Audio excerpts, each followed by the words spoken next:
to order.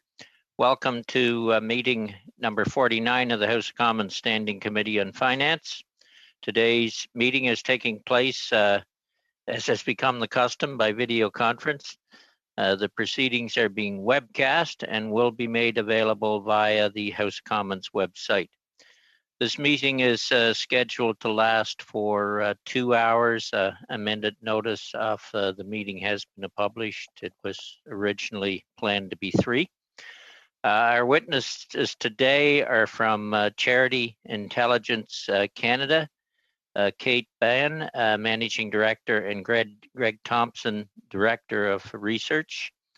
Ms. Ban, Mr. Thompson, welcome to the meeting by video conference, and thank you for agreeing to appear. And I know you had very short notice, and I apologize for that on behalf of the committee. You have a total of 10 minutes for your opening presentation, and then we'll go to members for questions. So welcome, the floor is yours. Thank you. Good morning. My name is Greg Thompson, and I'm the Director of Research for Charity Intelligence. Charity Intelligence is itself a charity, one that analyzes Canadian charities to help donors be informed and give intelligently. Our website hosts free reports on more than 780 Canadian charities and provides insight into specific giving areas such as the environment, cancer, and homelessness. This year, some 314,000 Canadian donors used our website for information on Canadian charities, reading over 1.3 million charity reports. We estimate that our research helped inform and influence $95 million in Canadian charitable giving last year alone. Just as democracy depends on informed citizens, fundamental health of philanthropy rests on well-informed donors. And our own research supports this case. In our surveys of donors who have used our website, 77% say that Charity Intelligence reports have improved their confidence in giving to charities and have inspired these donors to give 32% more money to charities. It's within this context that CI presents to the Finance Committee today. Since 2011, CI has analyzed and reported on We Charity. We Charity Canada is a big piece, but only one piece of what we now know is a highly complex international network of We-related entities. Starting in 2014, CI rated We Charity with our highest 4-star rating based on transparency, reporting, and overhead spending. We Charity ticked all of the boxes and performed well relative to other Canadian charities.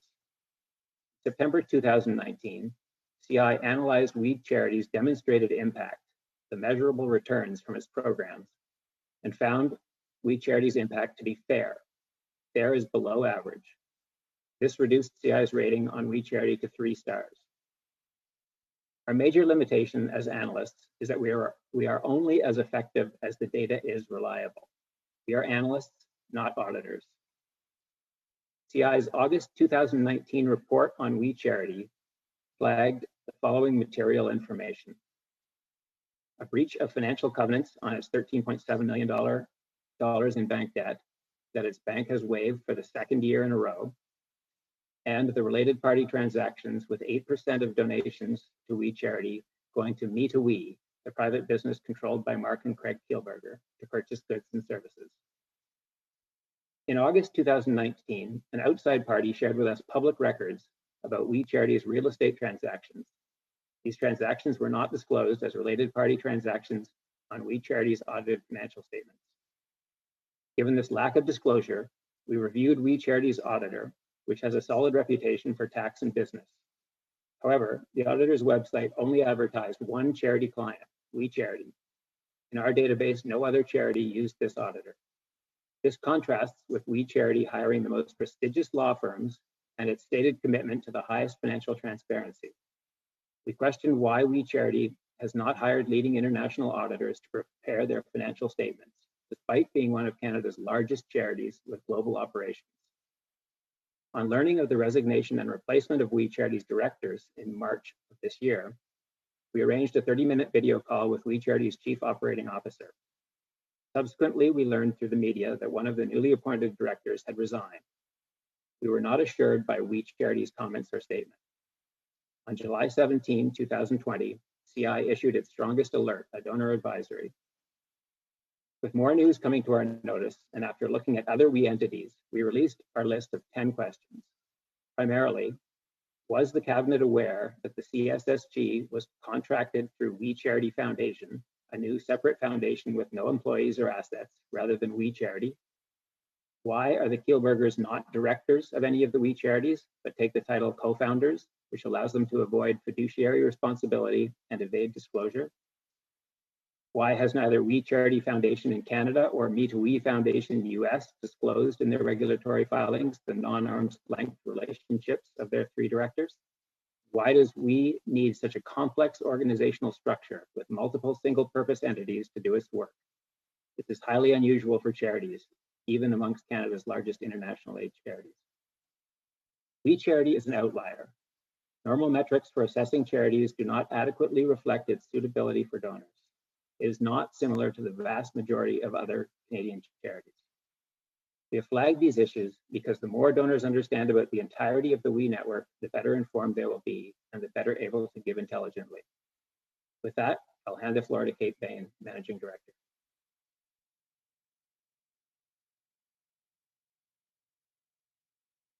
Kate, you're muted there, Miss Bain. There you go. Oh, you're still muted there. Before you start, I will just give members the lineup for questions. When you're complete, we'll start with Mr. Polyev, then Mr. Francesco Sabera, Mr. Fortin, and Mr. Julian. Okay, floor's yours, Kate. Sorry. Thank you, sir. Good morning. My name is Kate Bain.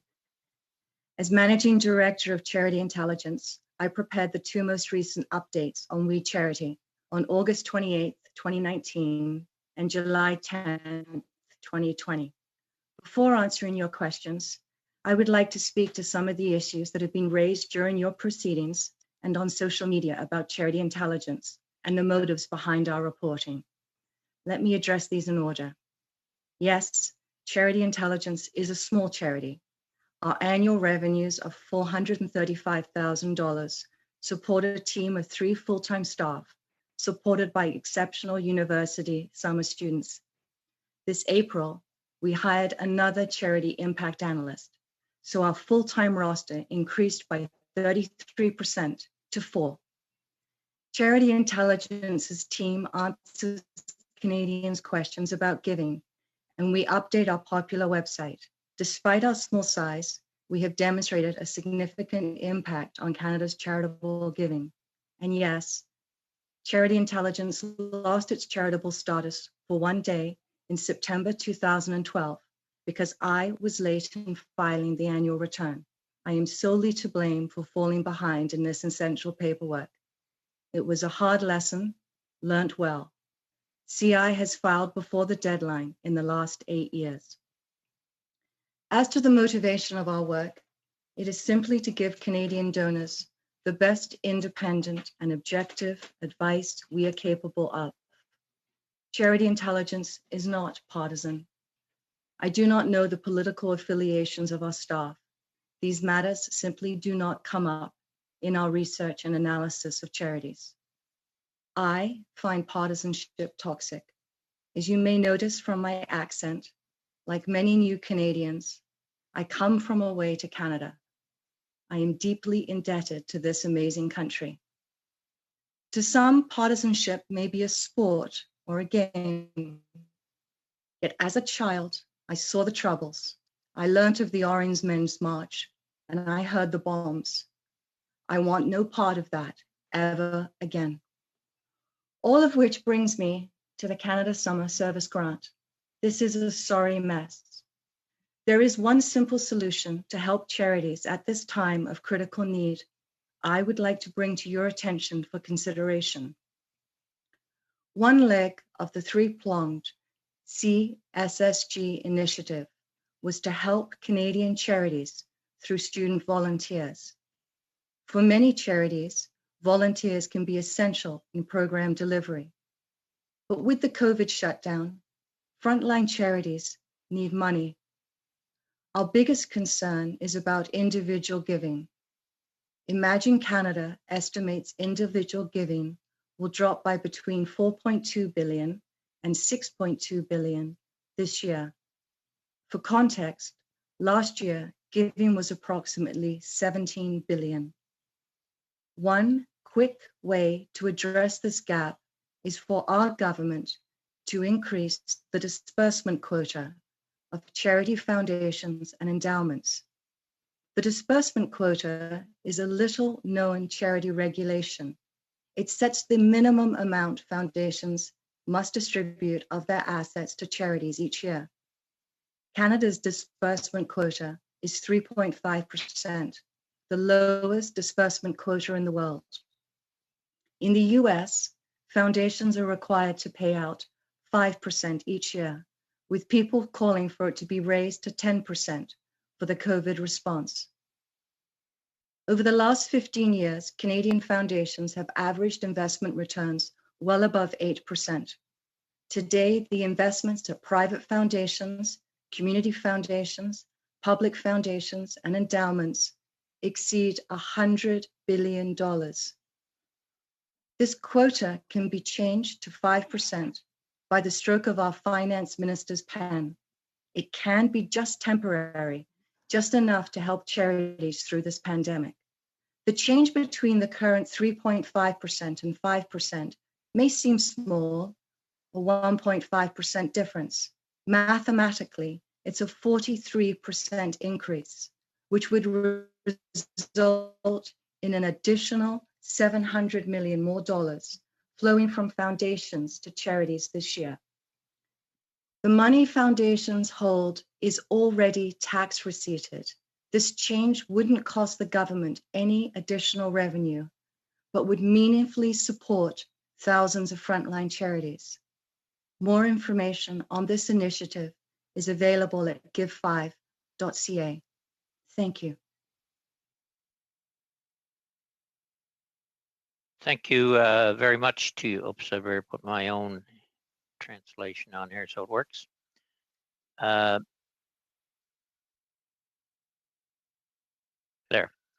Thank you both very much for your remarks, and thank you for that suggestion, Ms. Ban. We'll make note of that. There's a change in the lineup for initial speakers. We'll start with Mr. Morantz now. I see you're on there now, Mr. Polyev. Do you want to start, or Mr. Morantz? Who's on? I'll be taking the first round, Mr. Chair. Okay, Mr. Morantz. There was a thunderstorm here, Mr. Chair. Oh, okay. I thought it's usually you blacking me out, Pierre, not the other way around. Go ahead, Marty. Floor is yours. 6 minutes. Sure. Thank you, Mr. Chair. I want to thank you both, Ms. Bain and Mr. Thompson, for being here today. Your work on this matter has been exemplary. And I note that as such a small organization, you were able to do so much due diligence on this charity. And yet, compared to the vast resources of the federal government, they seem to have been unable to discover any of the red flags that you've been able to uncover. And I'm wondering, one question I have is how easy would it have been for the federal government to find the information, particularly in the context of the Prime Minister saying on May 8th that he actually pushed back, which should be taken to mean that he wanted extensive due diligence done on this. Why is it the federal government either didn't have this information or chose to ignore it?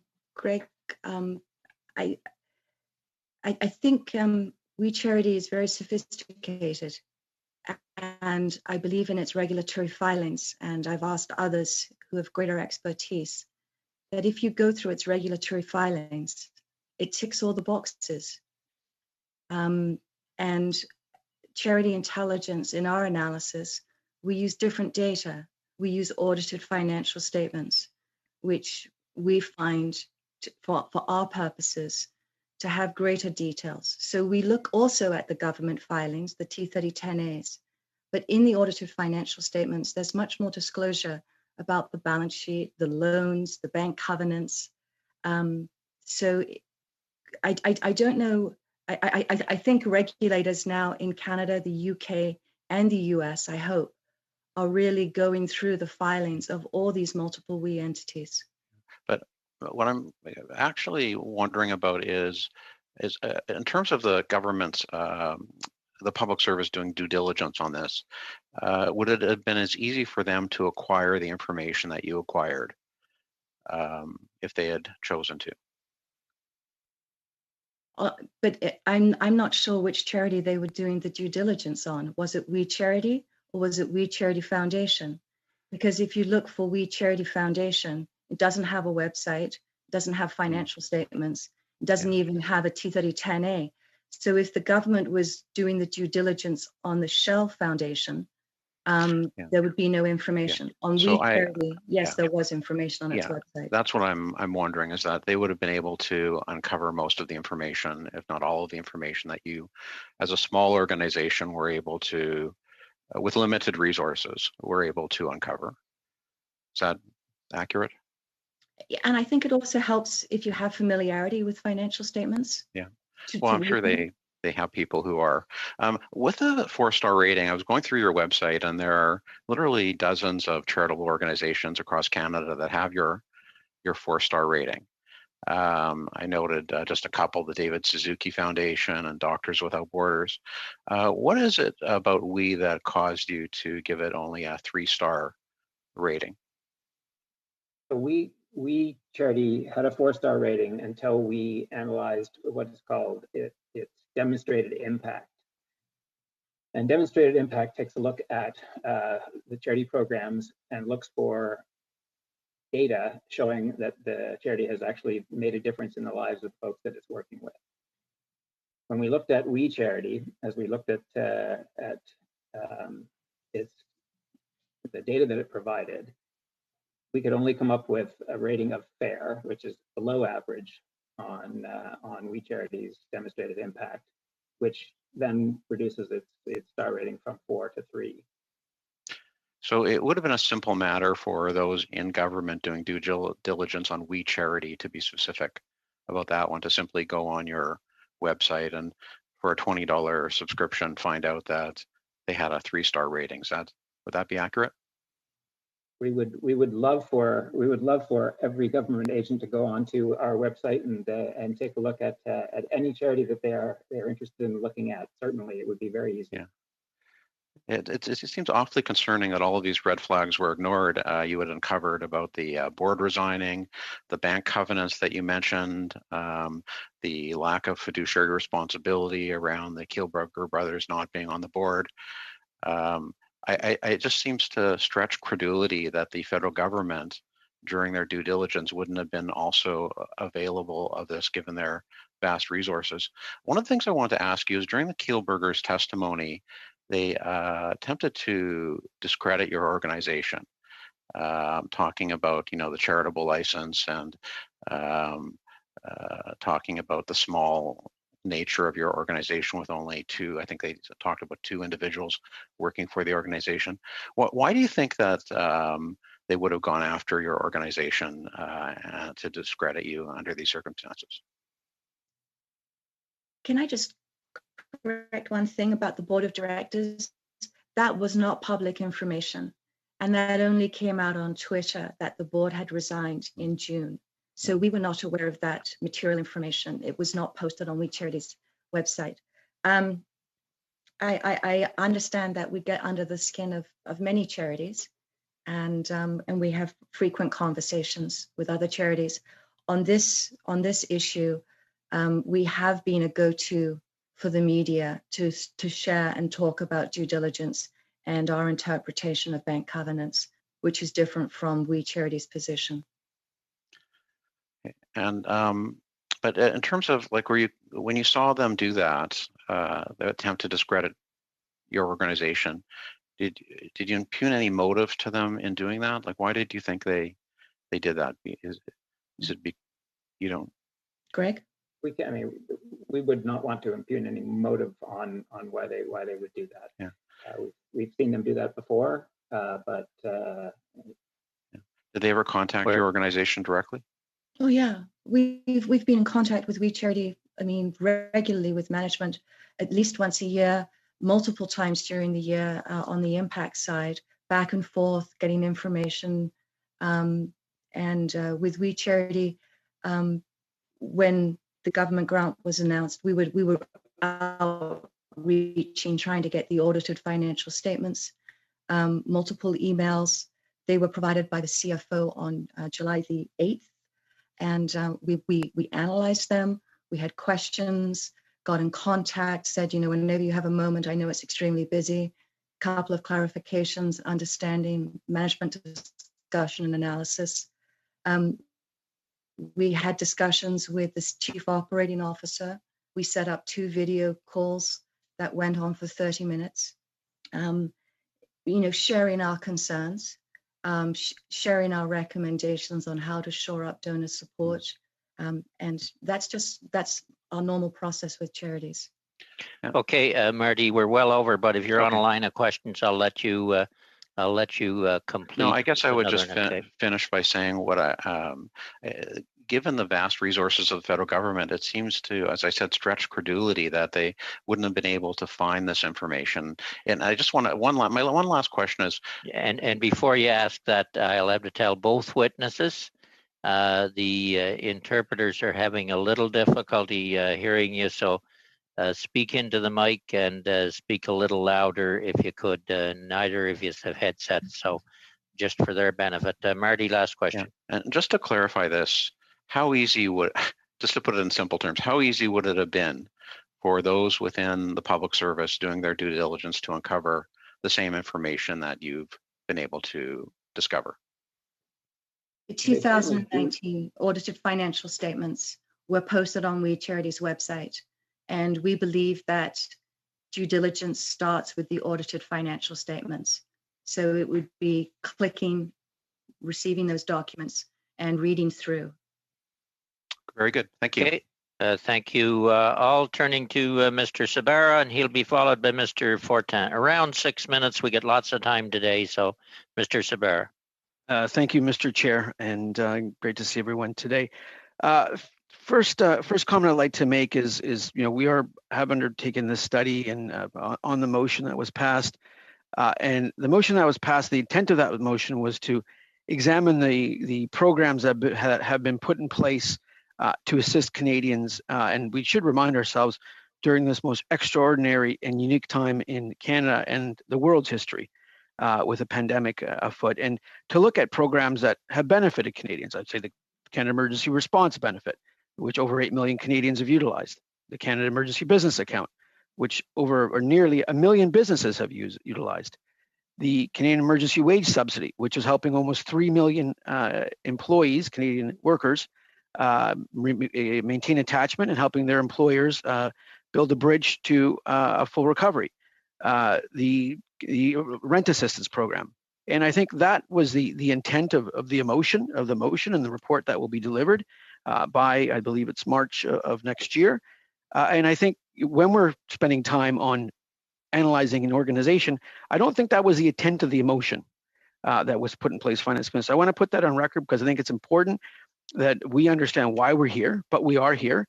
But we also need to remind ourselves what the original intent of the motion was. We get these great reports, bi-weekly reports on, we have the 9th report, which was delivered July 23rd, 2020, where the government is spending money to help Canadians. We are spending money so Canadians don't have to take on debt on a personal basis, which I think is a right thing to do. I'm an economist by training. Our response, I think, has been second to none and been top notch in terms of assisting Canadians. And we've seen it in our economic data that's come out because it's been quite constructive. Now, moving on to charity intelligence. In SWAM, I was a former sell-side debt analyst and I was a ratings analyst, and I worked in corporate finance / investment banking in New York City for a number of years.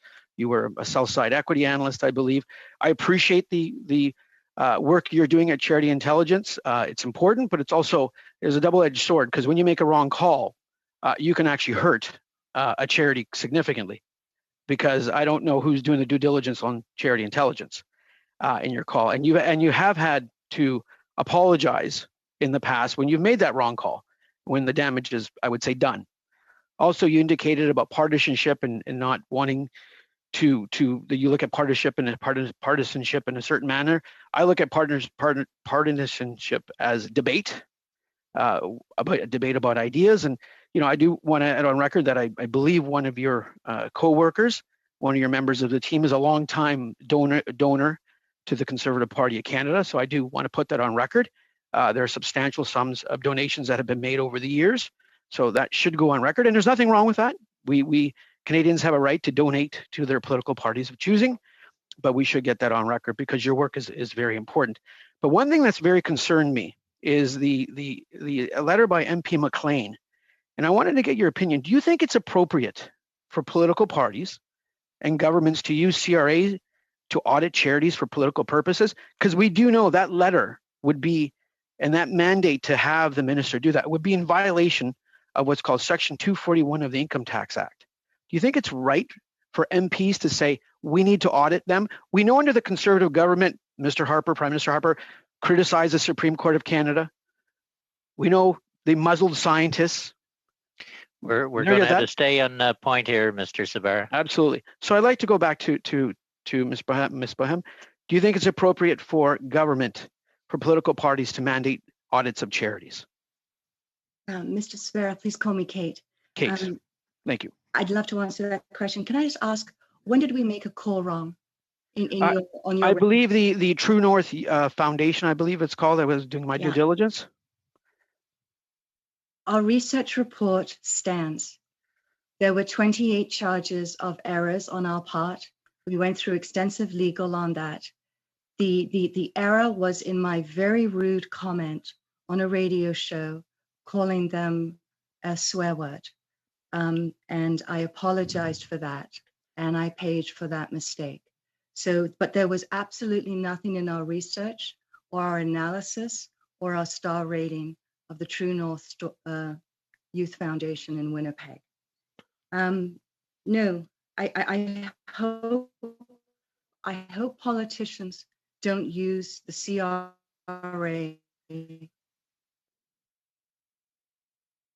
as an attack. Sorry, Chair.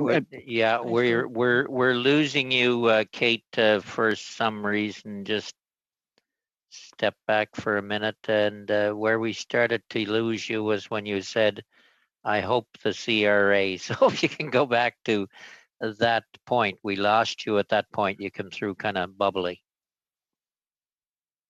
Go ahead if you can.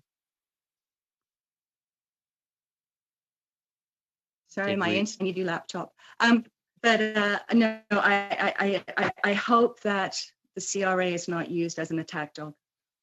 Okay, thank you for being so direct on that. Because Greg, you talk if I'm unstable. Greg, would you like to say something? No, Kate's point is that we would hope that the CRA is not used to go after charities, but the CRA Charities Directorate does need to be there to make sure that charities are following the guidelines and doing what they're supposed to be doing.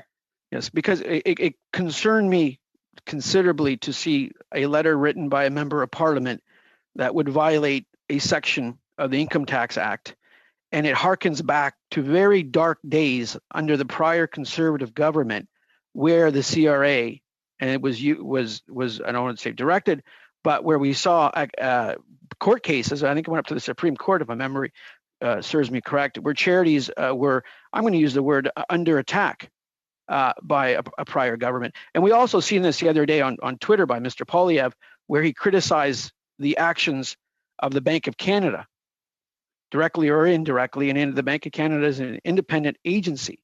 And I think that's very important to note. So I am very happy by your answer there. You've got time for one more question, Mr. Sabara. Okay. In your work at Charity Intelligence, where is the accountability for Charity Intelligence? And I go back to the point, you were a sell-side analyst, a buy-side analyst. I was a sell-side analyst. Oh, sorry, sell-side analyst. Most of us were. And the due diligence on what Charity Intelligence does. So you only have 2 or 3 people working there, or your staff. There's a lot of there are a lot of number of charities in Canada. Many people will go to your site to get your views. But I'm wondering, where's the due diligence on your side on the quality of the research you're putting out? Because as a sell side analyst, you put a buy or hold or sell recommendation and put a price target, or you do it on equities or bonds or derivatives or so forth. But this point of view is very, very tricky, I think, and requires a level of due diligence that's even higher than just reading financial statements on a quarterly or in going to an investor presentation. We talk to charities continually. We ask them for their feedback. We get their response to what we post publicly, and we discuss any issues that we have with our work. We believe that we're being as accountable as we possibly can. Yeah. Thank you, Chair. Okay, thank you. We'll go on to Mr. Fortin and then on to Mr. Julian after that. Mr. Fortin, the floor is yours, and a reminder to Kate and Greg to speak fairly clearly and as close into your mic as you can. Mr. Fortin.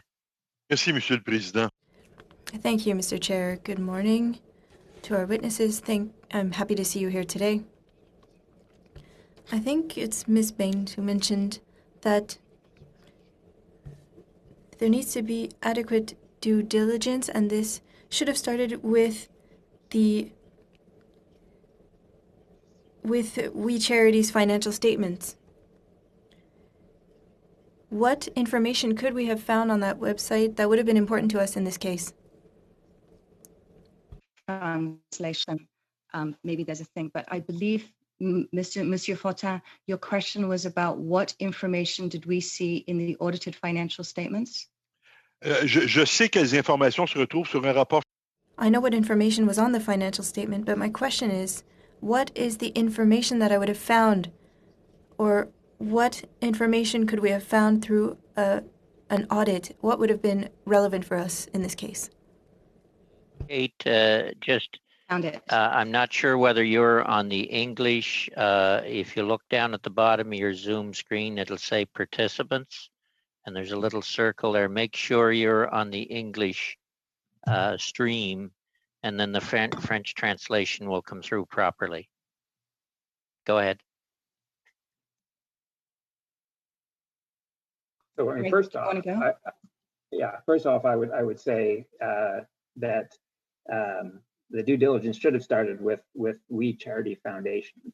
The fact that it wasn't We Charity that the contract was made out with was with an organization that had no employees and no assets. So that should have certainly raised a lot of questions and discussion, first of all.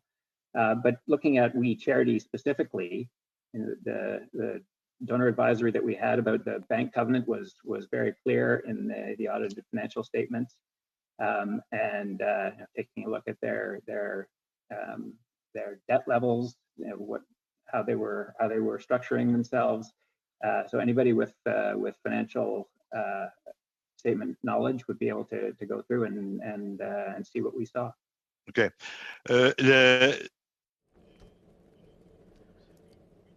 We know that, if I understood correctly, and you can confirm, but We Charity had a credit margin or a debt of about $10 million. Is that correct? It was $13.7 million in debt. It was $13 million, but there was $10 million due in this current year. Dû à qui? And who is that? Who is the creditor for that $10 million? Bank. Canadian Bank. Canadian Bank. Okay. Et ça, c'est... That's for We Charity. But for We Charity Foundation, there were no assets, no debt. So it's a recent corporation, correct? Okay. The very beginning of 2019. Okay. Vous nous avez mentionné tantôt. You mentioned earlier that the Kilberger brothers were not on the board of directors of either of these entities, or any of these We entities. I think there are about a dozen of them, 12 to 15. They're not on the board of any of these entities, but they are co-founders. What conclusions can we gather from this? it's like, as Mr. Angus talked about, when you're not registered as a lobbyist, you can fly under the radar. When you're not a officer or a director of a organization, charity or for profit, there is no reporting requirement by the auditors. The auditor must report transactions from the charity or a business to its directors or to its officers, but there is no disclosure requirements if you are co-founder. That's just a box that they don't have. So with the title of co-founder, when we look at the financial statements of Me to We Foundation or We Charity, we're not seeing any of the transactions to the co-founders. That is not required to be reported. Okay. Okay, I'm going to change topics now. Did you know that We Charity doesn't have a network or contacts in Quebec and had asked a lobbying firm or communications firm, a national firm, to subcontract that part of it regarding Quebec to find companies and manage the program? Were you aware of that regarding the We Charity Foundation? So that the management of this program had been delegated? Do you know national? No?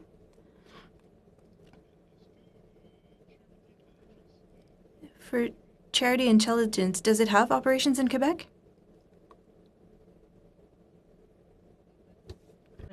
We just have one website, so you can access the website from anywhere in the world. Okay. Vous nous avez dit au début de... You said at the beginning that Charity Intelligence Canada is a charitable organization, if I understood correctly. You also help other organizations, correct? Other charities. Vous recevez des dons, mais vous... You receive donations, but do you also make donations to organizations or people? That's just on an ad hoc basis with some donors, or if we work with a will and an estate. Okay.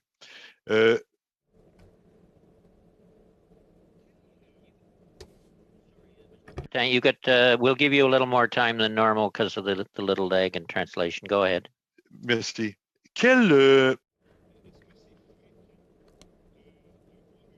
Would you often see a charitable organization like We Charity incorporate an empty shell to operate a new program? Do we see this often? And secondly, what is the conclusion that you gather from this? The fact that there's a new entity, We Charity Foundation, that is going to be managing a program even though it has no assets, and this program represents $900 million, or just about $900 million. Is this frequent, and what is your conclusion? Those are my last two questions, Mr. Chair. It's not frequent in the charity sector. When you have these shell organizations with limited liabilities, a single vehicle like that, a single entity vehicle, Mr. Sobera would be familiar with this from corporate analysis or in real estate holdings or construction, but it is not, I've never seen it before to this extent. You might have one subsidiary, like you have Habitat for Humanity with its restores, but that's just two. When you're seeing this multiple of charities, I have never seen anything like this. Okay, thank you. Turning to Mr. Julian, who will be followed by Mr. Cumming.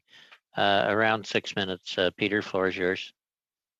Thanks, Mr. Chair, and thanks, Mr. Thompson. Thanks, Ms. Bain, for being here today. We hope that in the midst of this pandemic, your families are, you and your loved ones are safe and healthy. And I wanted to start off by thanking Charity Intelligence for your good work that you do in the in shedding light on charities. I come out of the charitable sector myself, ran a social enterprise and a charitable organization in British Columbia. And so I know the importance of accountability, and so this is where this inquiry from the Finance Committee is so important. I have been used to in the charitable sector of making sure when I applied for government grants that every single box was checked, that there were full financial statements, there was information about board movements.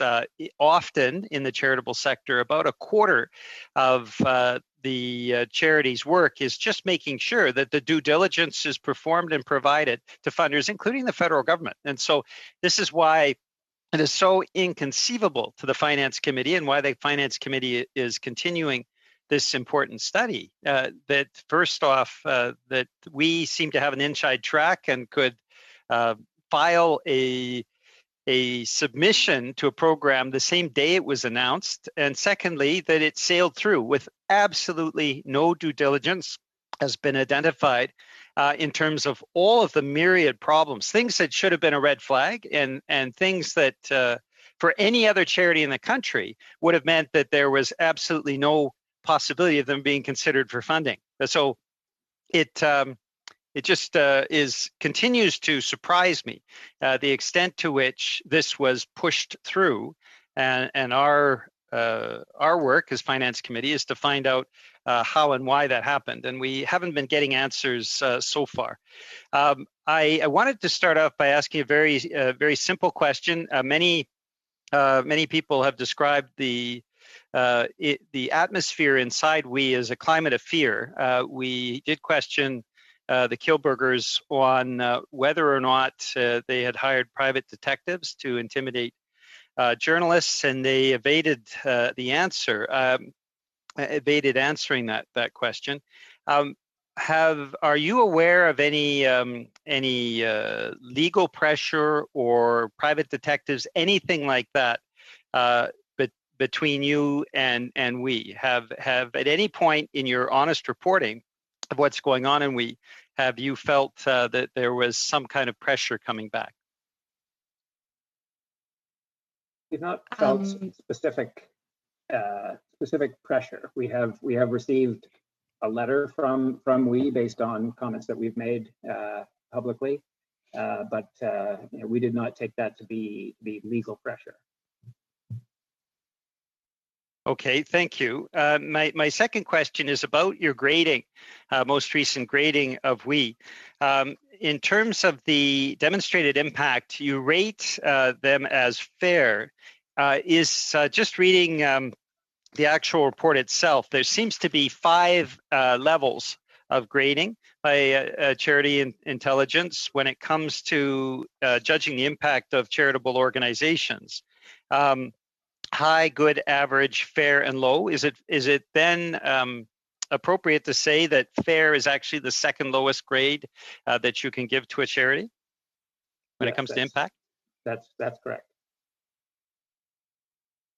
Okay, and in terms of the transparency of the organization, the financial records, the financial statements are available, as you mentioned, and it's included in your report. I'm interested in knowing, because you've actually spoken about the multiple single-purpose entities, including the We Charity Foundation, which had no assets and was a shell foundation that was the recipient of this untendered contribution agreement. To what extent do you believe the financial statements to be accurate? I'm particularly concerned about how much could be redirected. There seems to be some controversy around the evaluation of goods in kind and how that might lead to transfers between for-profit organizations and the charity. What is your sense, given the information that we've received most recently, about the accuracy of the financial information? And are you concerned about potentially monies being redirected to one of the for-profit entities that are part of this very labyrinthine organization? The related parties transactions with We Charity providing cash to Me to We and Me to We providing back to We Charity support, which is cash and also donated goods or time. We would like to have greater disclosure about how much of Me to We's contribution to We Charity was cash and how much was donated time. I think the audited financial statements meet all the disclosure requirements on these transactions. Do you have anything to add, Mr. Thompson? No, I mean, I was going to say the same thing. I mean, I don't think there's anything inaccurate about their financial statements. We cannot point to that. And as Kate says, they've disclosed what they need to disclose. However, it does leave us with questions that would provide greater clarity and greater assurance for donors. And that's primarily related to the goods in kind, which is difficult to evaluate and intangible. My next question is around salary information. If it is a little unclear then how many funds or how much has been redirected, and you have flagged the issue of goods in kind, is it possible that the salary information that was disclosed may not be accurate either? In other words, that there may be intangible benefits that go to certain members of we at the highest level, but it may not necessarily be disclosed because of the multiple single-purpose entities and the transfers between for-profit and not-for-profit organizations. Mr. Julian, to your question, with so many allegations swirling around about the numbers, I believe that donors and the corporate sponsors would be really get a shot of confidence if a international tier 1 firm auditing came in to do the audit on these. The numbers are presented as they are presented.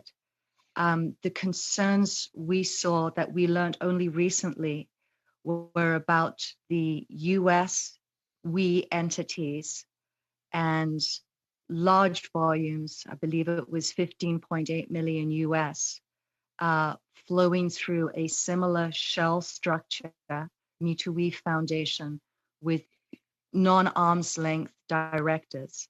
And the only disclosure on those flow of funds was program spending, program services. So that would, and then because of the under the radar with the co-founder title, there is no disclosure on that 15.8 million US, what proportion of that was paid to anyone, because at that shell, there was no staff and there are no salaries, just the three directors who are not arm's length. Okay, Peter, we're well over. One last question. Well, so that's very disturbing that there is that much money in the U.S. entity that doesn't seem to be going to program salaries. Is Charity Intelligence able to delve more deeply into affiliated charities or for-profit companies like the ones in the United States, or do you have the resources to go beyond the Canadian filings? Yeah, Unfortunately. Yeah, we've looked at We Charity in the UK, and we did that. That's it. We went through that, and in my assessment, We Charity UK looks clean, looks really good, nice, strong, independent board.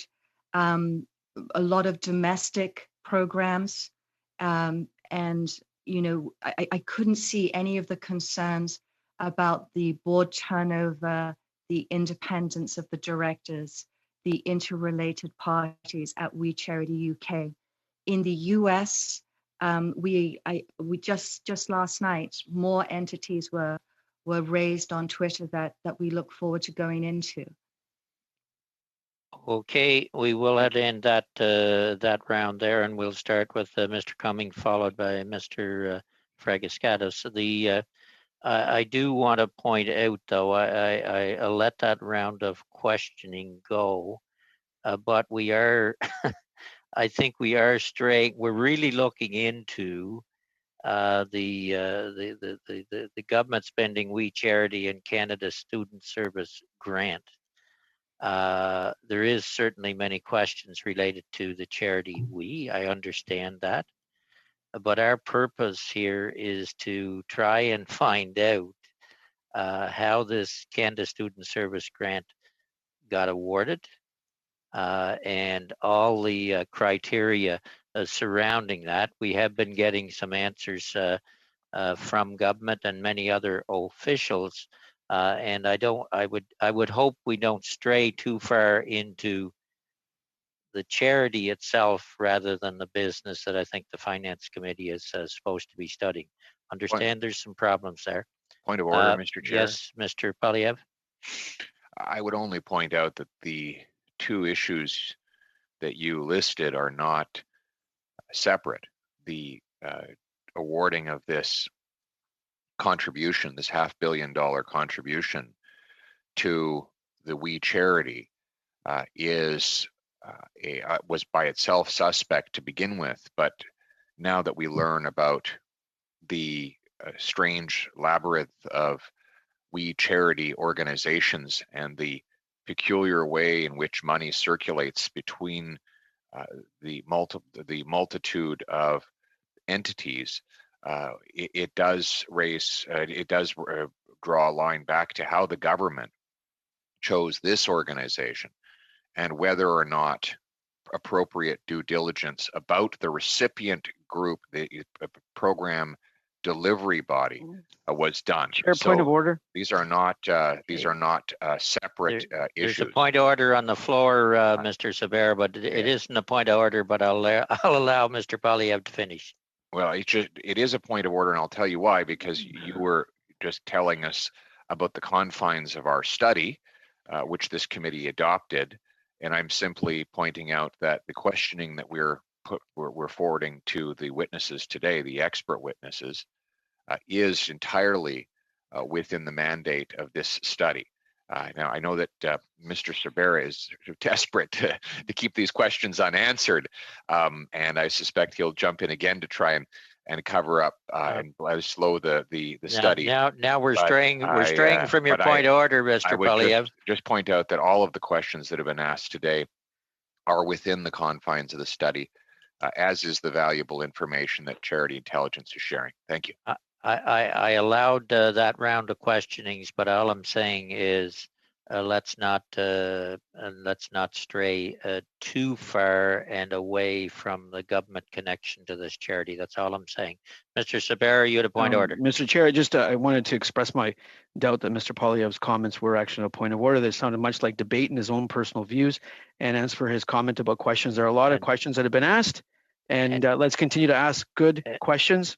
And yours is not a point of order in my view. Either. Okay, Mr. Cumming and then Mr. Fragaskatis. We're into 5-minute rounds. James, floor is yours. Thank you, Mr. Chair. I'll try not to stray. It sounds like there's a great concern about that, but it's difficult with this group not to look at the entire group. I thank both of you for coming today and the good work that you do in the charity sector. I know that donors appreciate the work that you do, and thank you for the work that you do. I want to start off with you had mentioned that when your review of the financial statements, that one of the issues was the bank covenants. And I read the response from We suggesting that it was because they changed their year end, which was true in 2018, and the issue with covenant was apparent in 2018, but then they had a full fiscal year under their belt for 2019, and that was still the issue with the bank covenant. So just would like to get your response on that. It looked like it was a continual issue. It wasn't just an issue around a change of a year end. That's an excellent point. To Wee's comments or explanation for its bank covenants, it mentioned that the bank covenant was a ratio that may have been affected by fiscal 2018 only being the 8 months, but it would not affect the ratio for fiscal 2019. That was 12 months. We Charity also stated to us publicly in the letter they posted that it was an accounting paperwork, which is a different interpretation of ours to bank covenants. Right, right. And so when you were looking at the statements, I tried to dig around for the statements for some time, and their 2019 statements weren't on their website. They are now, I believe. They would have had to file their return by February, and you say that they didn't produce financial statements to you till July. Any indication what was the delay? Why did it take so long for you to be able to do your due diligence? And this relates back to me to the government in doing their due diligence, that those statements should have, you would think, if they're filed in February, would be up on site in March, April easily. We typically likes to write a letter from the executive director before its financial statements. So while it had the financial statements, that just the financials without the management discussion and analysis ready, we wanted to release it all together, and that might have caused the delay in posting. Okay, and then in capacity, so as we know, it became public domain that they had done some layoffs, and this was roughly about a $65 million charity. If you consider the charity, I know the We Foundation has no assets, no employees, and this was funneled through that, but there's some inference that We Charity would be administering this. So a $43 million administrative fee for a charity that would normally have about 65 million worth of revenue, and for a program that's going to be delivered in 4 months or so, does that seem a bit odd to you? Like to have the capacity to be able to execute on something like that's an enormous amount of capital going to a charity in a very short period of time. Yes. No. When Mark and Craig said that there was no financial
Est-ce que vous m'entendez, les interprètes?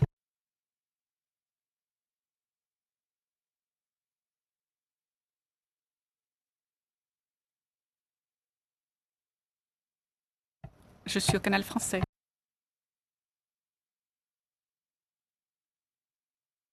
Oui, je t'entends un instant, s'il te plaît.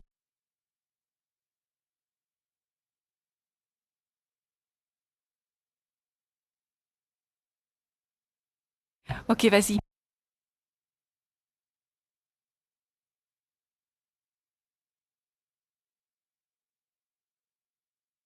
Alors, c'est tout le système Wi-Fi qui a flanché.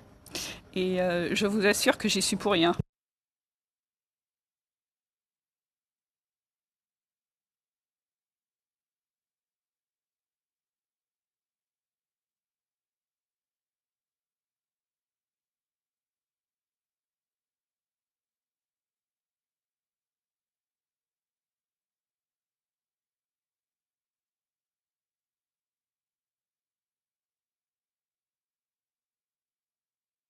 Et donc, notre WhatsApp ne fonctionne pas puisqu'il est également sur le réseau Wi-Fi.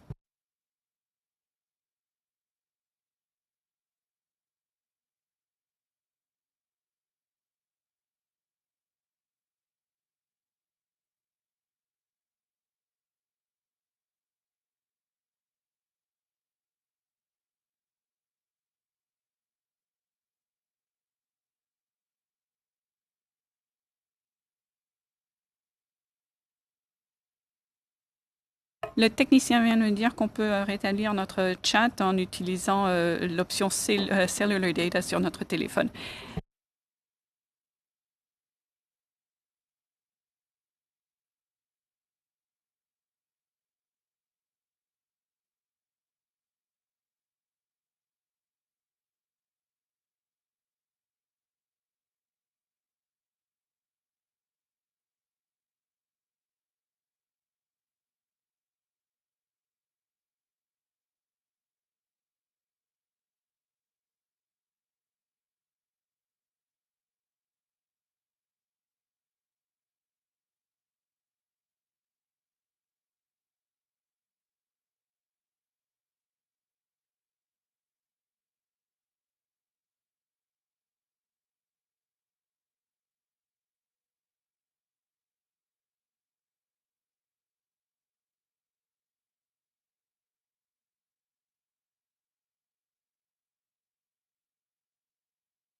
Tu veux dire 14h30 ou 14h45? D'accord, merci, c'est gentil, c'est bon à savoir.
the challenge on my end is issues around subjectivity.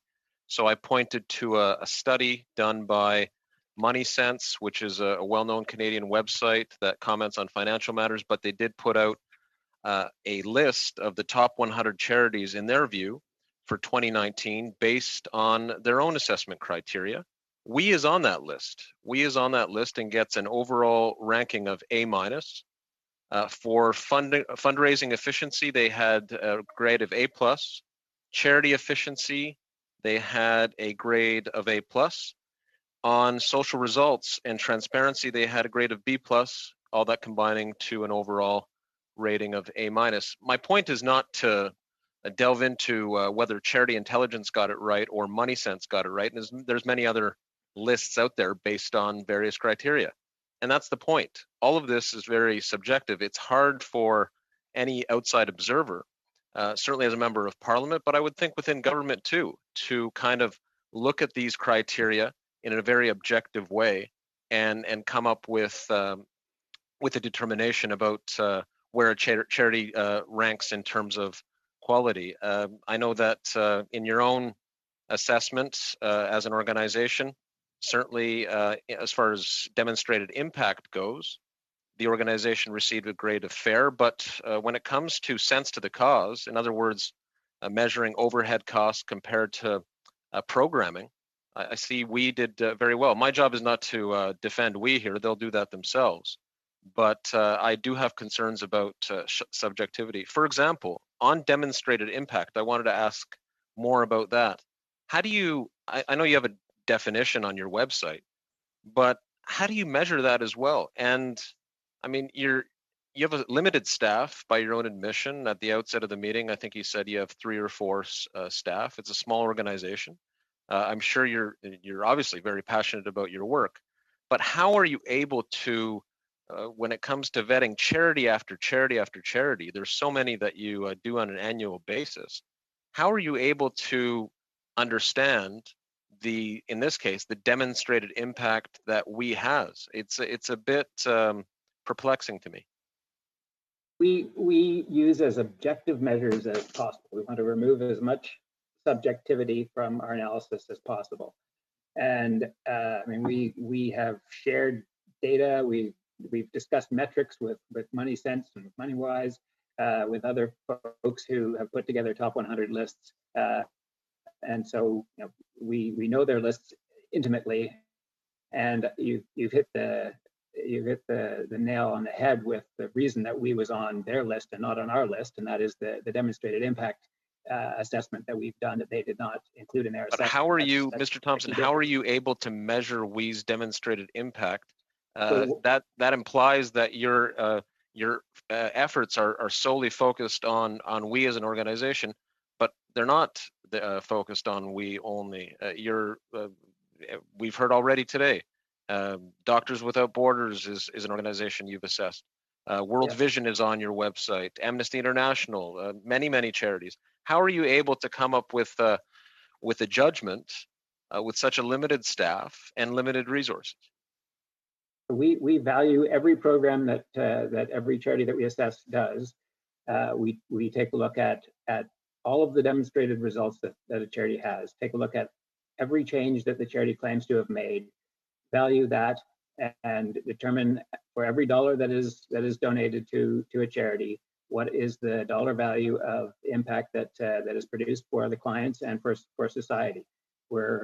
Yes, we're a very lean organization, but we're able to do that on the number of charities that we have assessed. We've assessed over 250 charities on demonstrated impact at this point, and we're continuing to expand that as resources allow. But we do it consistently and fairly.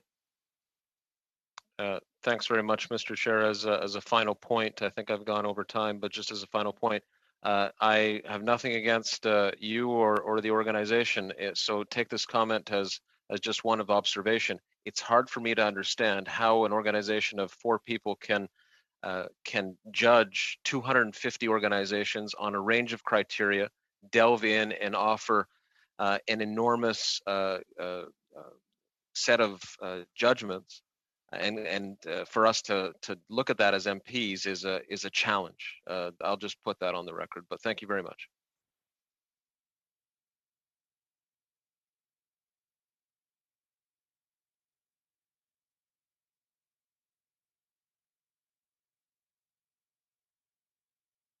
Just to give you a list of the lineup, it'll be Mr. Cooper, Ms. Katrakis, and then we'll be into 3 minutes for Mr. Fortin, Mr. Julian, and Ms. May, and then Mr. Polyev, 5 minutes, and Mr. Vaughn, 5 minutes, and we'll wrap it up at that. That'll put us to 1:30 Ottawa time.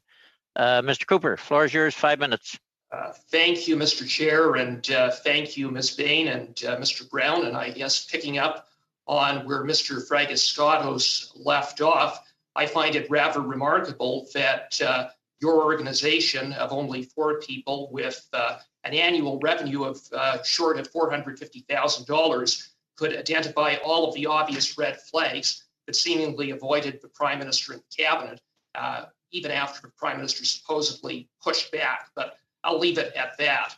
I want to pick up where Mr. Cumming left off with respect to, or where he started at the beginning of his round with respect to bank covenants. He noted the misleading testimony of the Kielburgers with respect to their suggestion that they were only in breach for a short period of time when that was not the case. Much the same as Mark Kielburger misled the committee when he implied that Charity Intelligence had lost its charitable status for the entirety of 2012 as opposed to a day in 2012. But when we talk about banking covenants and a charitable organization being in breach of banking covenants, in your experience, Ms. Bain or Mr. Brown, how common is that and how big of a red flag should that be? Who wants to go? Ms. Bain? You're muted, Ms. Bain. You're mute. Thank you. I've never seen it before in reading audited financial statements on over 780 charities before. So that bank covenant note was new to me.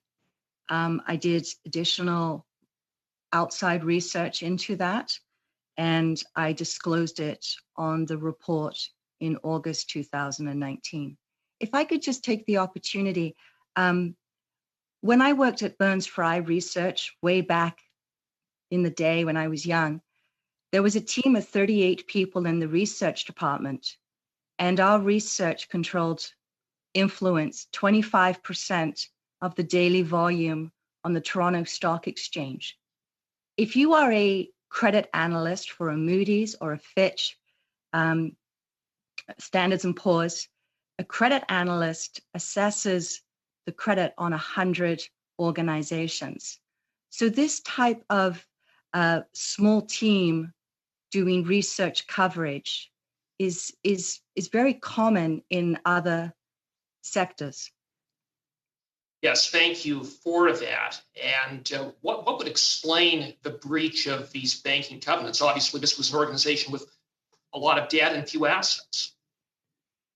There was no additional information provided in the audited financial statements, but the bank had waived the covenants for the current period. Yeah. Now, in terms of me to we versus we have on the one hand money that is flowing from me to we, the for-profit to the not-for-profit, but then we have money flowing from the not-for-profit to the for-profit. In your experience, how common is that? And what do you say in response to Kielburgers say, look, putting aside, and I recognize there is this issue between contributions and donations, but if you just put that aside, they nonetheless say that we still comes out on top. Do you see some red flags just in terms of the volume of transactions or the flow that is going from we, the not-for-profit, to the for-profit? It seems like a substantial amount has been flowing in that direction as opposed to the direction of the for-profit to the charitable entity. Yeah, on that point about social enterprises, and as Mr. Julian would be aware with social enterprises, Social enterprises are a sort of a new and innovative way for charities to work today.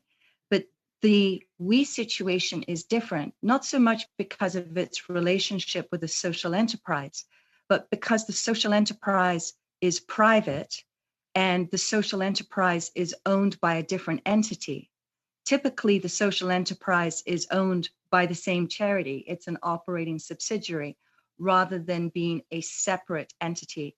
And I think in every other case where we have seen charities that have social enterprises, that social enterprise is public, and so it wouldn't be privately controlled by individuals. Okay, you got a very quick one, Michael, where I was loose in time before. Now I got to be tight on it. Go ahead. Okay, well, I guess just to pick up on that point, so what you would be talking about is a sort of a flow through, so to speak, as opposed to the setup that we have with we and me to we, where there is no flow through, and you have instead the charity controlling the social enterprise, a handful of individuals. Do I have that right? Yeah, you had that right. And there is so much confusion by Canadians, and there has been since we began research coverage about the relationship between We Charity and Me to We, and it was just very blurry. So our role was to write the information in common English so donors could understand how much of their donation was going to the private business. Okay, thank you both. Ms. Koutrakis will be followed by Mr. Fortin. Ms. Koutrakis. Thank you, Mr. Chair, and thank you to Ms. Bain and Mr. Thompson for your testimony before our committee this morning. Prior to having the privilege to serve my constituents and Canadians, I was in the retail financial services and investment profession for many years in a supervisory and leadership position.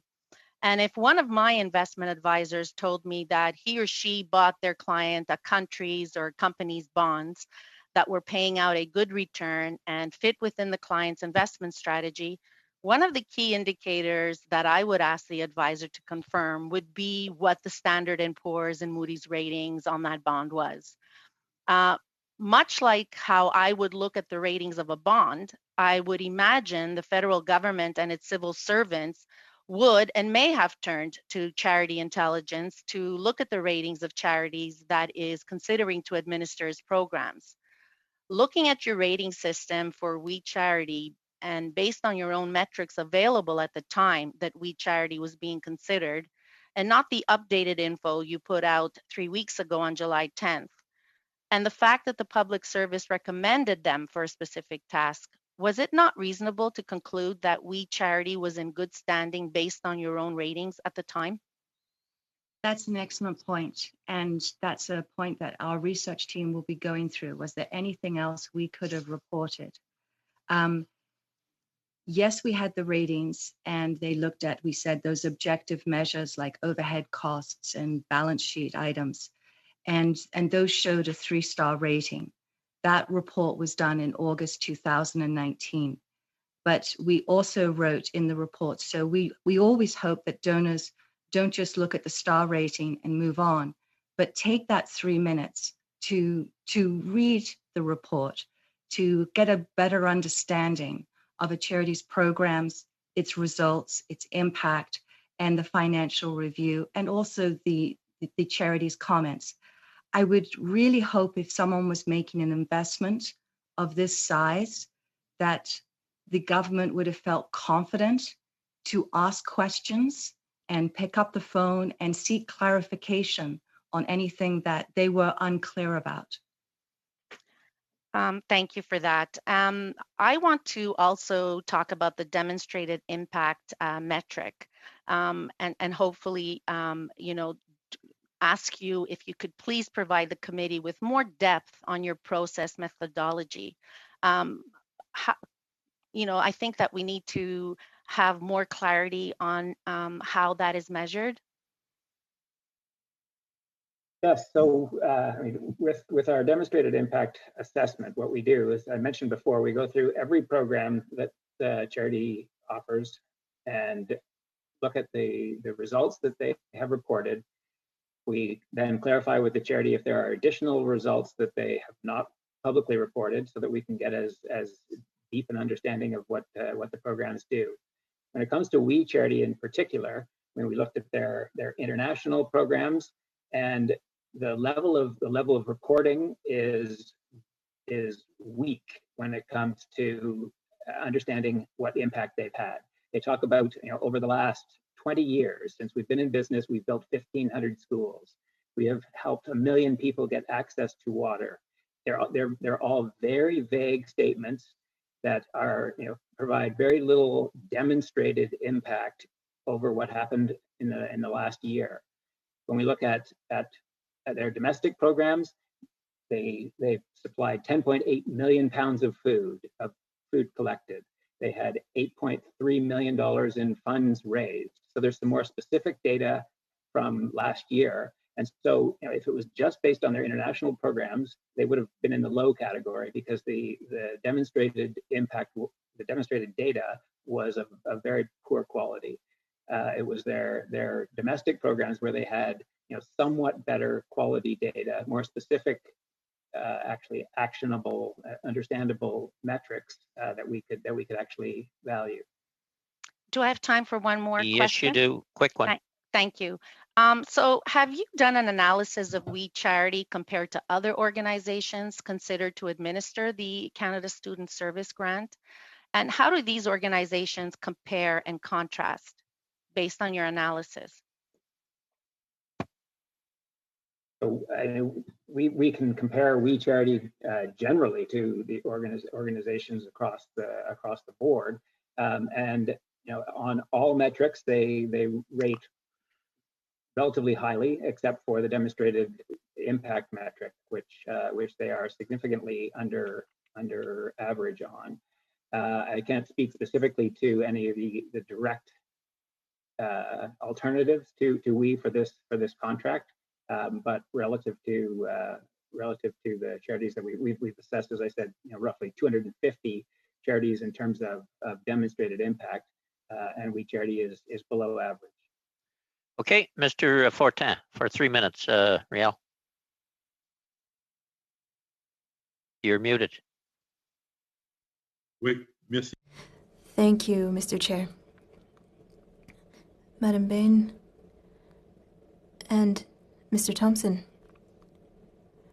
earlier you said that about 80% or a significant percent of We Charity's budget is transferred to Me to We, which is a for-profit organization. You said that a lot of goods were not shown in their financial statements, and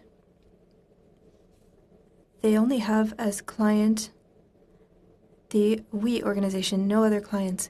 This information seems significant, and I understand that you found all this information with your small team of 3 to 4 people and an annual budget of about $425,000 a year. I would like to congratulate you. I think that's good work. And the question that I have for you is, how were you able to discover all of this, whereas the federal government, with all the means and the team that they have at their disposal, was not able to do a simple verification like the one that you did before giving the contract? So my question is, how much time did you spend to discover this information? How many hours of work does this represent for this verification? For We Charity Foundation, it would take longer than normal. Having analyzed it many years, we have a model, so it's just an update to the model. I estimate I would have spent, and I would have gone through this one very carefully, and it is more complex. I probably would have spent 2 days on it. I know when the audited financial statements were received, and I know when I was ready to provide that information back to management. If I can just clarify, the donations that went to Me to We, the private business, were not significant. they were 7-8% in fiscal 2019 and fiscal 2018. Mr. Fortin? OK, donc je... So 7 to 8%. So it would have taken you about 2 days for that verification. Congratulations again. And I wonder how our government was not able to find all of that out. But that said, I wanted to ask you this question again that I brought up earlier regarding Quebec. During your audit, were you able to validate whether or not We Charity has operations or activities in Quebec, to your knowledge, or only outside Quebec? I know that they have activities outside of Canada, but in Canada, to your knowledge, does We have any activities in Quebec? Reading the information on We Charity's results reports, I was using the fiscal 2019 annual report. I was using the fiscal 2018 annual report for its results. I was informed by We Charity management that the 2019 annual report was late, and because of COVID, I did not do an update on its programs and which locations. So I did not see mention in my analysis of its programs in Quebec. Okay, we will have to... À votre connaissance, il n'y a aucune activité. To your knowledge, there are no activities in Quebec then? To your knowledge? That kind of information is not reported in the audited financial statements, and I did not see that in my time going through its website. Okay, thank you. Both might be a question when further We witnesses come forward. Mr. Julian, followed by Ms. May. Le Président, vous m'avez pas dit que... Mr. Chair, you didn't tell me I was on my last question. Thank you, Mr. Chair. Do you have one supplementary? We'll allow it. We're well over. Merci, Monsieur le Président. C'est gentil. Thank you, Mr. Chair. That's very kind. I have a last question for our witnesses. In light of all of this, with your expertise, your knowledge of the file, if you had a recommendation to make to the government before they were to give the contract to the We Charity, what would have been this recommendation? Sir, if we could, Mr. Thompson. We recommend that all donors, all funders should, ideally take a look at our website and see our assessment, but also ask their own specific questions. And if they're so inclined, take a look at the audited financial statements and get their own assessment of what is going on in the organization. Okay, Mr. Julian, followed by Ms. May. Mr. Julian. Merci beaucoup, Monsieur le Président. Thank you, Mr. Chair. I would like to go back to this question of transparency and We Charity's implication with private for-profit companies. We learned today that We Charity had no intention of offering services in Quebec, and they were going to hire National in order to do that work, which seems very strange in this whole strange scandal. I have two questions for you. First off, in the assessment that you did of charitable organizations, do you often see government funds going through a charitable organization to a for-profit organization? And secondly,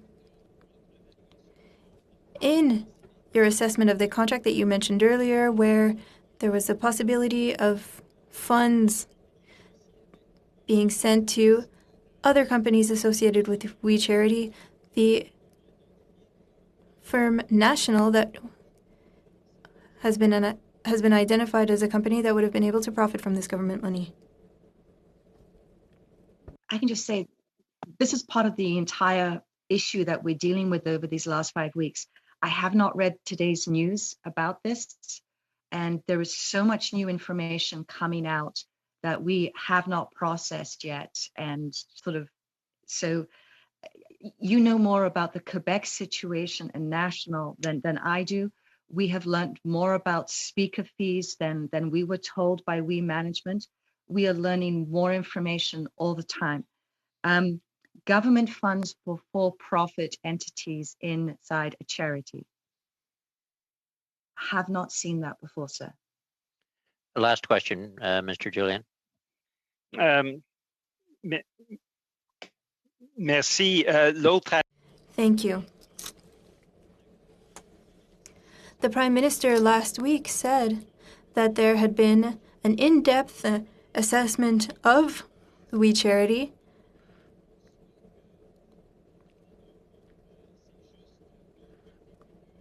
We was the only charity considered, but the chair of the Public Service Alliance of Canada said that the Alliance could have done this work. And there's also the matter of bilingualism. We Charity could not have managed a program of this sort. Do you also examine the ability of a charity to offer services in both official languages of the country?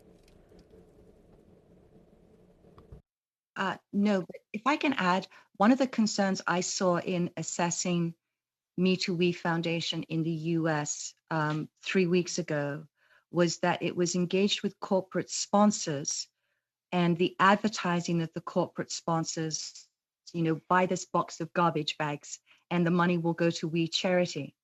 But it was interesting to me that the contract wasn't signed by We Charity. It was signed by Me to We Foundation in the US. So we saw this maybe pattern of where a partner thinks they're contracting with one of the entities and a different name is on the contract, and then the money flows to a different entity within. And I really question whether the corporate sponsor in the US was aware that the contract was not with We Charity US, but with a separate Me to We entity. And listening to last week's testimony, I was concerned whether this had happened again, where the cabinet was not aware and everybody just doesn't, maybe that it's for charity, it's we, but that maybe people, as we're all learning, weren't aware that the contract was with We Charity Foundation, which is very different from we. And just so long as everybody knew who was the co-signer of the party. Okay, then we'll go to Ms. May for fairly quickly. Ms. May, a couple of minutes. Thank you. Thank you, Mr. Chair. And I want to thank both witnesses. Charity Intelligence have gone through your website. I think you do good work, and it's impressive that you do it on such a small budget and with so few people. I did want to ask a policy question, if I may. I would imagine that you've been very interested in the Senate report. Now, this was referenced by the Kielburgers in their testimony. The Senate report on catalyzing action, something like that, the roadmap for charities in Canada, came out from the Senate subcommittee last summer. And the Kielburgers mentioned that they regretted that that hadn't been acted upon because it would give more scope to charities to use social enterprise and have that understood by policymakers as an appropriate way to assist the good work that charities do. And I wonder if you have any commentary at all on the Senate report and the nature of policy around charities in Canada. I'll ask you, Kate. Not really. You sort of deal with the hand that you're dealt with. So I didn't want to go into the policy, but I was really surprised in the Senate report that there wasn't the recommendation to raise the disbursement quota from 3.5 to 5%. That to me is just such low-hanging fruits that I would really like to see happen in Canada, and that could really help frontline charities. Thank you. My second question, I don't know if I'll have more than two. Have you ever seen a charitable entity with a structure of a board of directors, staff, and a separate category called founders, who are also apparently receiving funds from the organization as something of a stipend. So in any context, have you seen a structure where founders play this kind of role, and where in the bylaws a founder can fire a board member? No, when people believe in a charity, they serve at that charity and they serve as a director. Okay, we will. Okay, sorry. Very quickly Thank then. you. Well, I was just Okay. going to ask Mr. Thompson if he'd ever seen it. I know I never have, but I just wondered if there's any other charity where founders play a role in governance but don't have fiduciary duties as a board member would normally have. Mr. Thompson? Possibly at a very small charitable organization. I've probably seen this once, maybe twice at a very small charitable organization, but never when a charity becomes anywhere close to the size that We Charity was. Okay, thank you all. Mr. Polyev, and then Mr. Vaughn will wrap it up. Mr. Polyev, 5-minute round. Thank you very much for your good work. First question is, we saw testimony regarding luxury $4,000 per night escapes for prospective and previous donors to We. Is this what percentage of charities would you say offer this kind of luxury and expensive travel to donors, as We has apparently done in revelations before this committee? I may be confused on that, but I believe that those trips were provided by me to We, the private business. Interesting. And all right, that's very interesting to know. Regarding the contribution agreement, the Kielburgers claimed there was no way they could make any money. Yet the agreement specifically allows the We Charity Foundation to subcontract to a series of other organizations, including the Me to We for-profit enterprise. Do you believe that there's anything in the contribution agreement that would have prevented monies from flowing through the We Charity Foundation to a list of or other organizations that would be subcontracted and ultimately therefore benefit the Kielburgers? Well, the agreement specifically laid out the possibility of money flowing to other We organizations. But I want to clarify. The Kielburgers said that there was going to be no financial benefit to We Charity, which is true. It is a charitable organization, and so there was going to be no financial. They were not going to make a profit on this because that's not part of the charitable sector. But what it would allow is for them to maintain their staff, potentially grow their staff, maintain the charity at its current levels, if not grow it.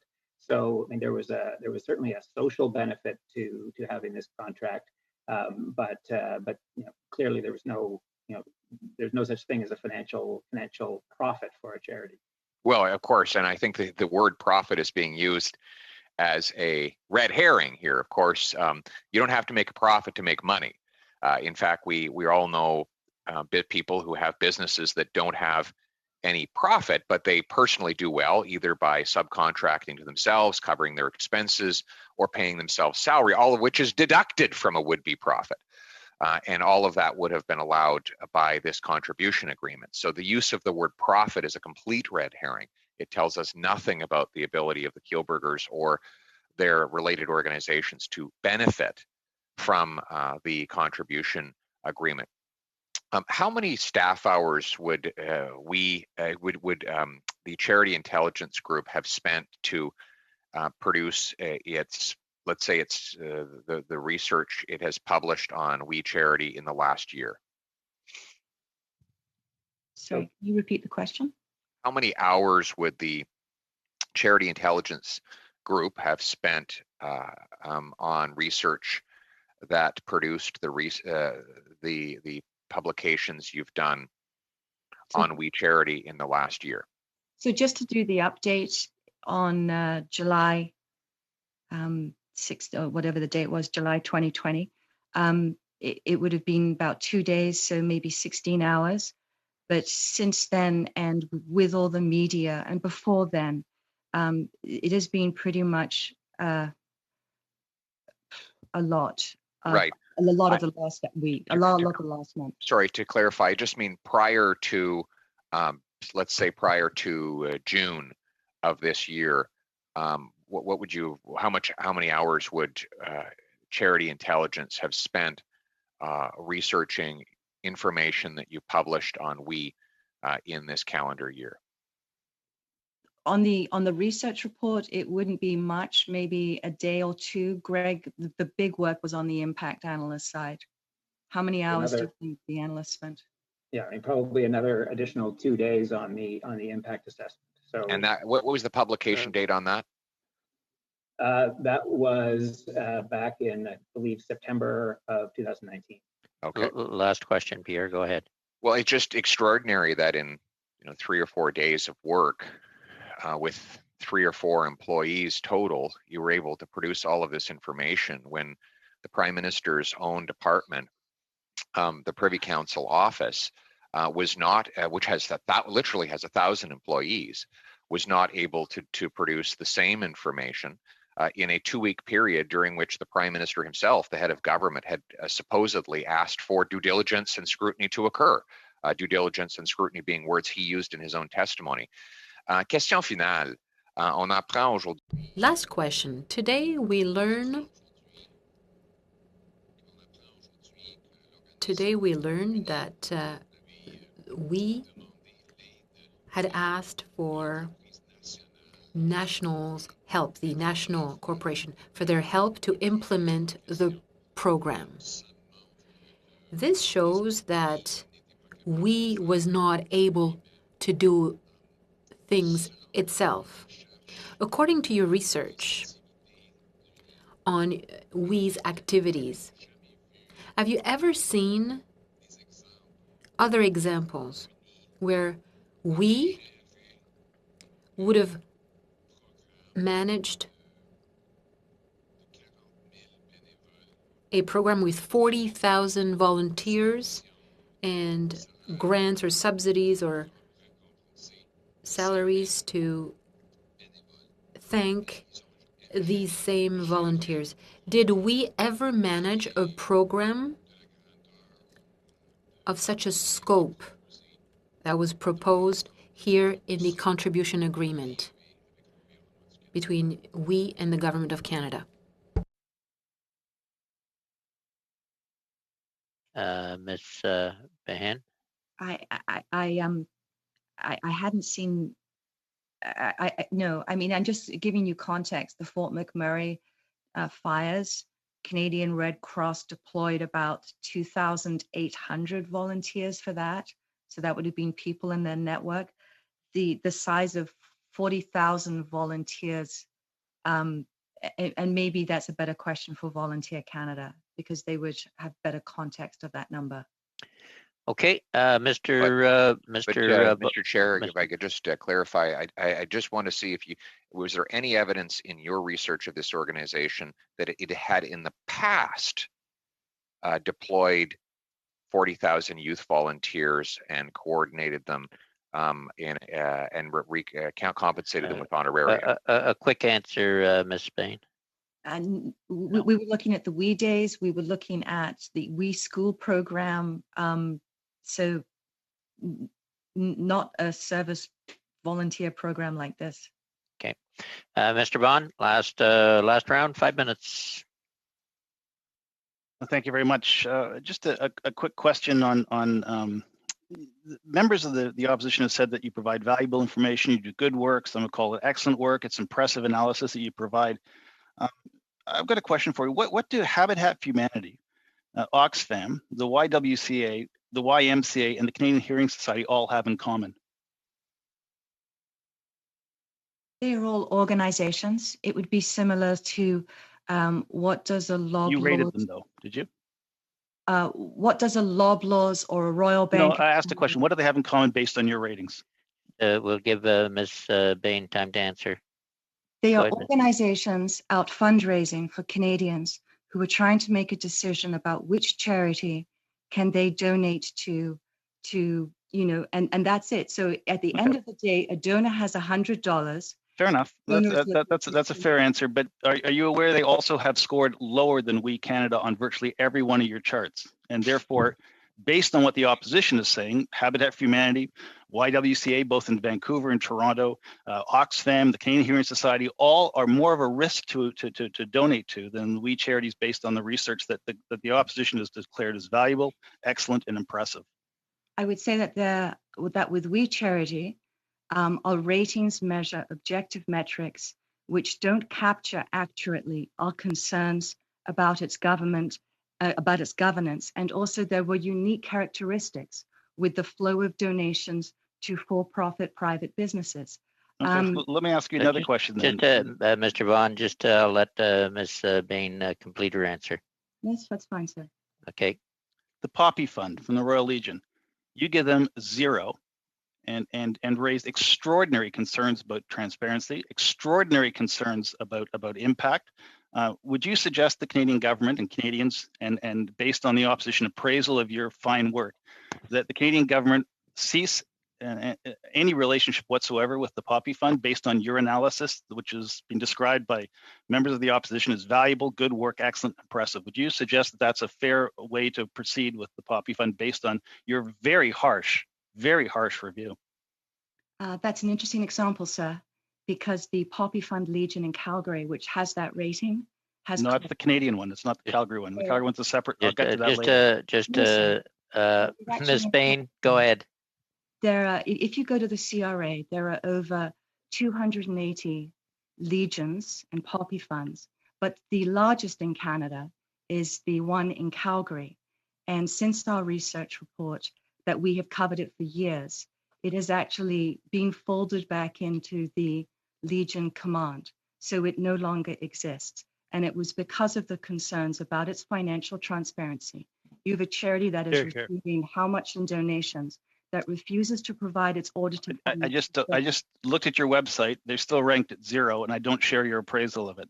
On the Jewish National, and that's wonderful, and I appreciate the Jewish National Fund. That's also an organization which you have given a 0 to, and have given very hard criticism to. This is the organization that named a bird sanctuary after the former Prime Minister, that held fundraisers hosted by Senator Frum, that has been celebrated by a former Foreign Minister, John Baird. They get a 0 as well. Would you suggest that the Conservative Party in particular, but that others should also refrain from conducting business with this charity based on the fact that they scored 3 stars lower than the We Charity? JNF, you can only receive its audited financial statements through a request for information with the charity's directorate. I'm just going by your score system. Adam, just give the lady time to answer, please. Ms. Bain. For every $1 you donate, 50 cents goes to the cause. Which is even lower than we. Absolutely. And in reading its annual report, to understand the work it does, the programs, the benefit it provides, it receives a C-. If you look at the charity's financial statements, it has 3.7 years of cash on its balance sheet to fund its programs. Relative to the other 780 charities we have rankings on, it rates. And just on your assessment of the Quebec operations of We, you do know they have a head office at 3736 Saint-Hubert Street in Montreal. It's difficult to keep track of all their real estate. You just check their website. I did it while you were speaking.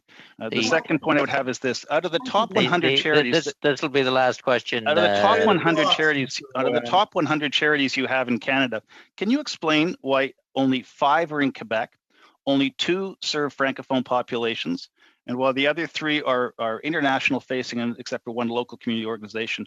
Why are your records on Quebec activity so deplorably low? Is it in part due to the fact that you have vacancies in your board and have staff members serving as board members in the interim and have no Francophone members, or is it simply because you don't have access to Quebec hold on, we have a point of order, Mr. Vaughn. Point of order, Mr. Julian. Thank you very much, Mr. Chair. This is really disgraceful behavior by the part of the member. He knows what's appropriate in the committee, and one of the things that's appropriate is, rather than berating witnesses, we ask the questions. very inappropriate behavior, and I hope you bring them to bear, Mr. Chair. Thank you. I've interrupted Mr. Bonney a couple of times, Mr.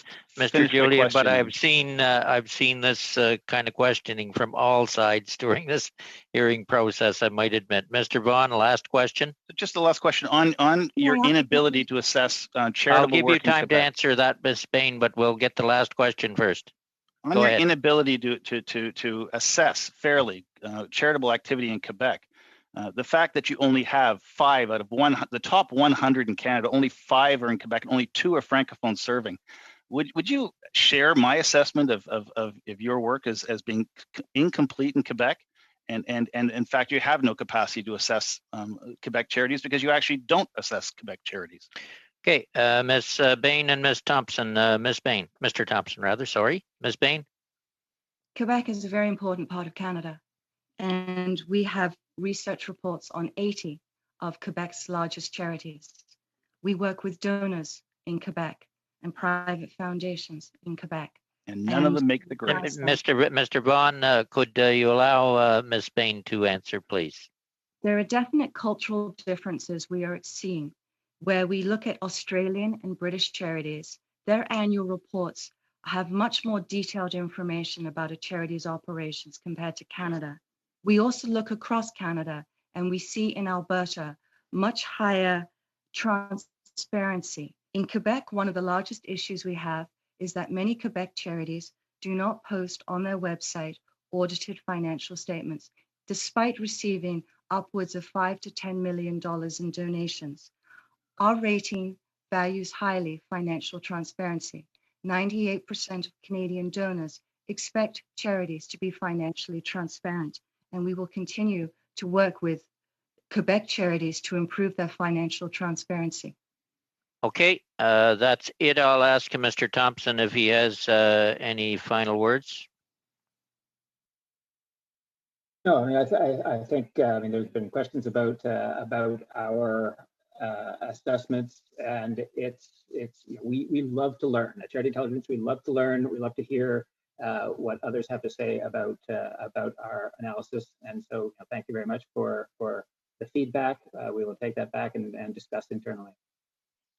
Okay, then with that, thank you for your appearing today, Ms. Bain and Mr. Thompson, and answering our questions. Intense questioning at times. We have that from all sides at this committee, I might admit, and that goes with the territory. So thank you all, and with that, meeting adjourned. Merci, Madame Bain, Monsieur Thompson. Thank you, Ms. Bain and Mr. Thompson. Thank you.